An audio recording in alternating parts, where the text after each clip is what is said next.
دروازہ کے دیکھنے والوں، آپ کو آج ایک تحفہ دیتے ہیں۔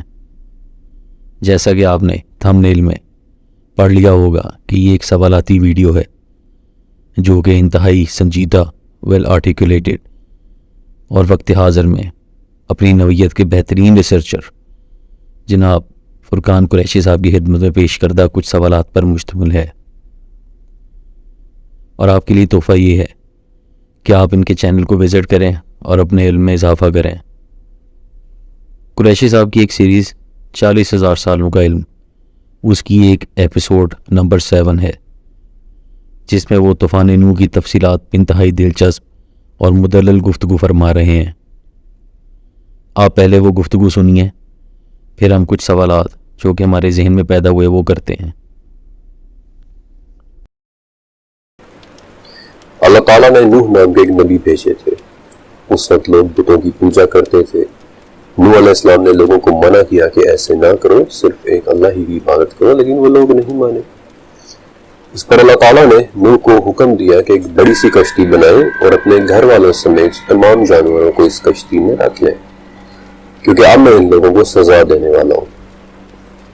جب وہ کشتی بن گئی اور جانور اس میں چڑھ گئے تو آہستہ آہستہ بارش ہونا شروع ہوئی، جو دیکھتے ہی دیکھتے بہت تیز ہو گئی اور اتنی برسی کہ سارا شہر پانی سے بھر گیا، لیکن بارش پھر بھی نہیں رکی، یہاں تک کہ آہستہ آہستہ پوری دنیا بارش، طوفان اور سمندر میں ڈوب گئی۔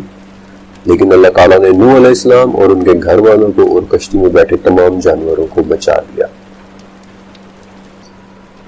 اب ایک سوال تو جانوروں کے متعلق تھا کہ ایک ہی کشتی میں سارے جانور کیسے پورے آ سکتے ہیں، اور دوسرا سوال یہ کہ ہم باقی قوموں کے عذابوں کے بارے میں بھی سنتے ہیں، پڑھتے ہیں کہ ان کی بستی پر عذاب آیا یا ان کے شہر پر عذاب آیا، تو پھر سوال یہ کہ نوح علیہ السلام کی مرتبہ پورے کے پورے روئے زمین پر کیوں عذاب آ گیا؟ لہٰذا آپ ہماری وحی سے ہماری آنکھوں کے سامنے کشتی تیار کریں، اور سورہ مومنون میں اس وحی کا باقی حصہ ہے جس کے مطابق نوح علیہ السلام کو حکم دیا گیا کہ جب ہمارا حکم آ جائے اور تنور ابل پڑے تو اس میں ہر قسم کے جانوروں کا ایک ایک جوڑا رکھ لیں۔ صرف دیکھتے جائیے کہ قرآن پاک ہمیں کیسے گائیڈ کرتا ہے۔ اب دیے گئے حکم کو دوبارہ دیکھیے، تمام جانداروں کی زوج میں سے 2 کو کشتی میں بٹھا لو۔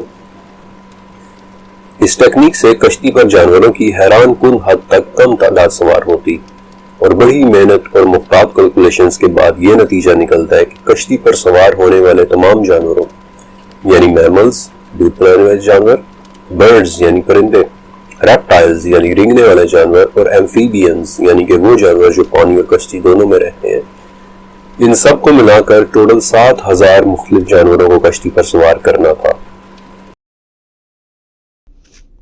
فرقان صاحب نے جیسے قرآن پاک سے ٹیکسونومی کے علم پر بحث پیش کی ہے، یقین کریں کہ جتنی تعریف کی جائے کم ہے۔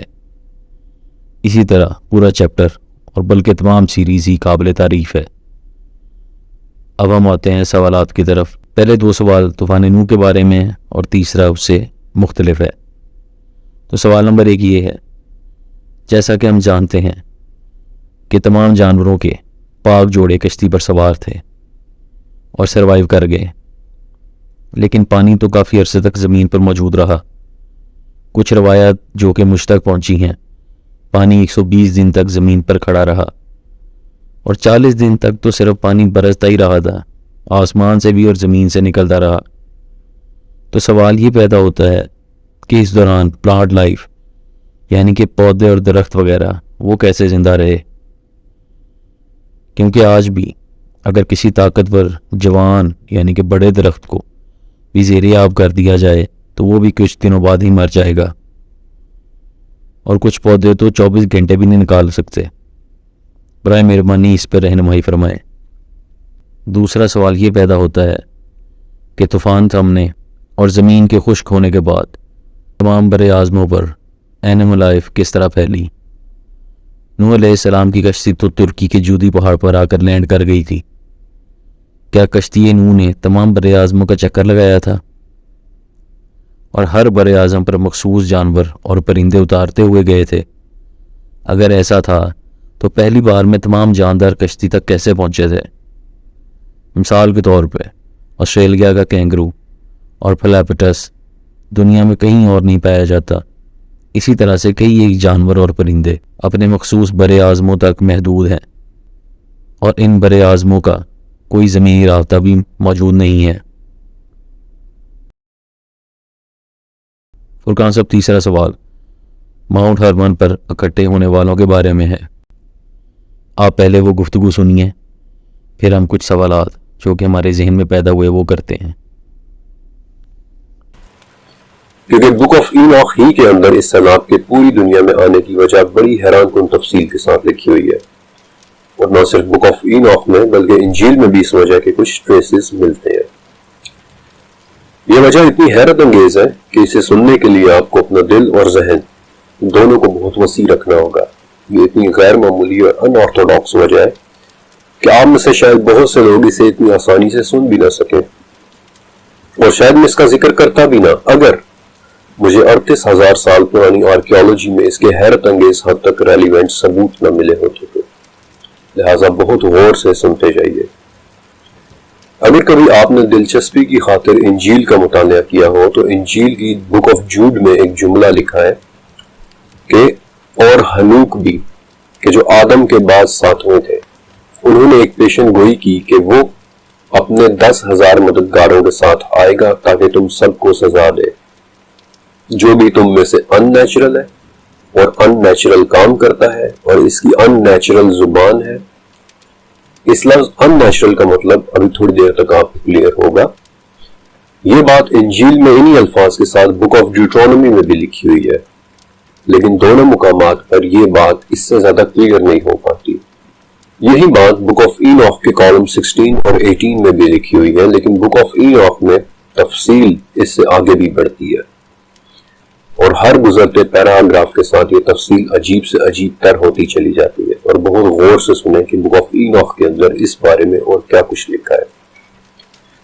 اس میں لکھا ہے کہ ہمارے والد یرد کے زمانے میں جبل ہرمون یعنی ماؤنٹ ہرمن پر وہ 200 کی تعداد میں اکٹھے ہوئے۔ ان میں سب سے بڑے کا نام عزا تھا۔ یہ نام عزا، عزا، عزازیل، سنعزا، سامیارس کے ناموں سے بھی موجود ہے۔ اور اس نے کہا کہ مجھے ڈر ہے کہ تم اس کام کو کرنے پر راضی نہیں ہوگے اور اس کا خمیازہ مجھ اکیلے کو بھگتنا پڑے گا۔ اور پھر ان سب نے اونچی آواز میں کہا کہ ہم قسم کھاتے ہیں کہ ہم یہ کام کریں گے۔ اور اس وقت ان 200 میں سے سب پہاڑ پر موجود تھے، اور انہوں نے بآواز بلند ایک عہد کر کے خود کو ایک دوسرے کے ساتھ باندھ لیا۔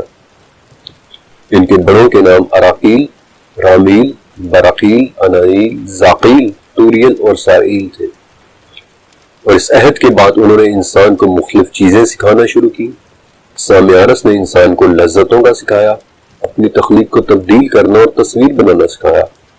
براقیل نے ستاروں کا علم سکھایا، اراقیل نے زمین کی باتیں سکھائیں، سارئیل نے سورج اور چاند کی باتیں سکھائیں، لیکن اس کے علاوہ انہوں نے انسانی عورتوں کے ساتھ گناہ کیا، جس کے نتیجے میں پیدا ہونے والی اولاد بڑی ان نیچرل تھی۔ یہ اولاد انسان کی تمام تر چیزیں لے لیتی تھی، اور جب انسان انہیں مزید برداشت نہیں کر سکا تو یہ اولاد اس کے خلاف ہو گئی، اور انہوں نے گناہ کرنا شروع کیا جانوروں کے خلاف، پرندوں کے خلاف، رینگنے والے جانوروں کے خلاف، مچھلیوں کے خلاف، اور ایک دوسرے کا گوشت کھانا اور خون پینا شروع کر دیا، اور پوری دنیا میں کرپشن پھیل گئی۔ اور اس وقت سب سے بلند و بالا خدا نے اوریل کو بھیجا کہ نوح کو میری طرف سے پیغام پہنچا دو کہ اب وہ خود کو بچا لے، کیونکہ پوری دنیا پر ایک تباہی آنے والی ہے۔ برائے کرم ان پر تفصیلی ویڈیو بنا دیں، کیونکہ میری ریسرچ کے مطابق یہ فرشتے تھے، جیسا کہ آپ نے بھی ہنٹ دیا ہے، اور شاید یہ فرشتے ہاروت اور ماروت والے قبیلے سے ہوں۔ یہ میرا خود کا خیال ہے۔ بہت شکریہ آپ کا فرقان قریشی صاحب۔ یہ سوالات ہیں، امید ہے آپ ان کا جواب عنایت فرمائیں گے۔ باقی آپ کام کرتے رہیں اور ویڈیو پلیز جلدی اپلوڈ کر دیا کریں، بہت انتظار رہتا ہے۔ بہت شکریہ آپ کا، اللہ آپ کے علم میں اضافہ کرے۔